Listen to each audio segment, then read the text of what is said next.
Cathy Bisraor, bonjour. Commençons par une réunion urgente du cabinet restreint de la sécurité qui annonce que les tensions avec l'Iran pourraient reprendre. Absolument. Et ce qui est intéressant, c'est que quelques minutes avant cette réunion cette réunion restreinte, urgente du cabinet de la sécurité, ce sont des révélations de la chaîne 11 de la télévision israélienne, il y a eu une conversation téléphonique apparemment très longue entre Benjamin Netanyahou et Donald Trump. Et donc quelques minutes après, il y a cette réunion du cabinet de la sécurité et c'est ce qui filtre ce matin, c'est que l'éventualité d'une reprise imminente, je vous cite ce qui a été révélé, des hostilités entre l'Iran et les États-Unis a été évoqué d'une manière très sérieuse, disent les responsables, a expliqué Benjamin Netanyahou à l'ensemble des ministres de ce cabinet restreint de la sécurité, en disant qu'il fallait une préparation et même a décrit que l'objectif maintenant des Américains était de toucher les forces vives de l'économie iranienne et notamment tout le système énergétique de l'Iran pour arriver à amener véritablement l'Iran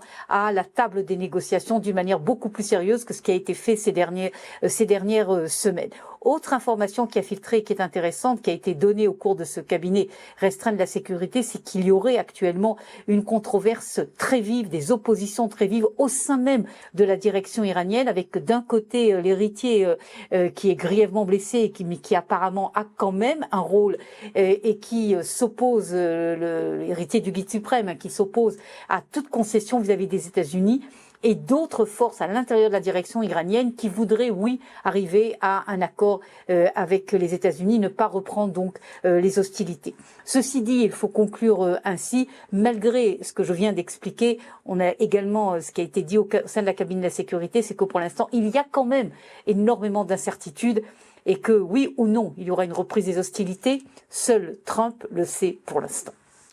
Il y a l'Iran, mais il y a aussi le Liban. Et dans le sud Liban, un officier israélien a alerté sur une situation intenable. Des soldats appellent à une offensive face à la menace des drones à bas coût. Absolument, Didier, et je pense que cette intervention est intéressante parce que c'est pas la première, en fait. Ça fait plusieurs semaines déjà, notamment plusieurs jours même, où on entend presque tous les jours des officiers sous le couvert de l'anonymat faire des déclarations identiques. Et pourquoi ?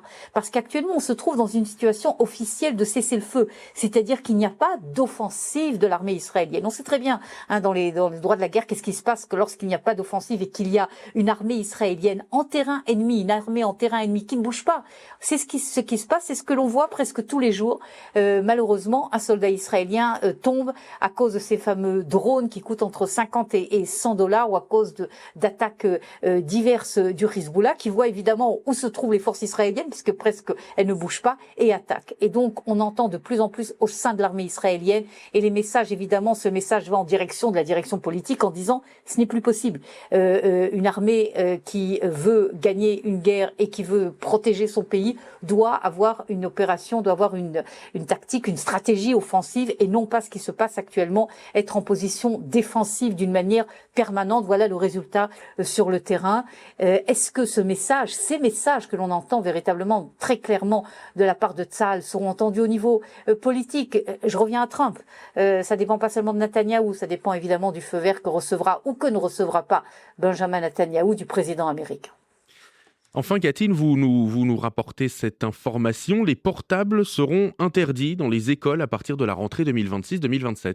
Absolument. Je commence par une donnée qui est passionnante, enfin qui est intéressante, inquiétante même, j'ai envie de dire. C'est que Israël, vous savez, il y a des chiffres, des tableaux internationaux sur le nombre d'heures que les enfants passent devant leur portable, etc. Eh bien, Didier, Israël arrive en tête de liste dans les 5 premiers pays à travers le monde. Donc, il y a véritablement une utilisation du portable exagérée, à mon avis de manière générale au sein du public israélien, mais surtout au sein des enfants. Et donc, dans la direction éducative en Israël, on a dit qu'il fallait faire un arrêt sur cette catastrophe. Évidemment, ça avait des conséquences énormes. La décision d'interdire les portables aux écoles primaires a déjà été prise il y a quelques mois. Maintenant, ce qui est intéressant, c'est qu'ils ont décidé d'étendre cette décision au lycée. Ça sera évidemment beaucoup plus compliqué d'interdire un portable à un adolescent de 14-15 ans qu'à un bambin de 6-7 ans. Mais en tout cas, c'est la décision qui a été prise. Et donc, à partir de l'année scolaire prochaine, la rentrée 26-27, les lycéens israéliens, jusqu'à l'âge de 17 ans, ça ne sera pas pour 17-18 ans, mais jusqu'à l'âge de 17 ans, n'auront plus le droit de sortir leur téléphone portable, même pendant les heures de récréation.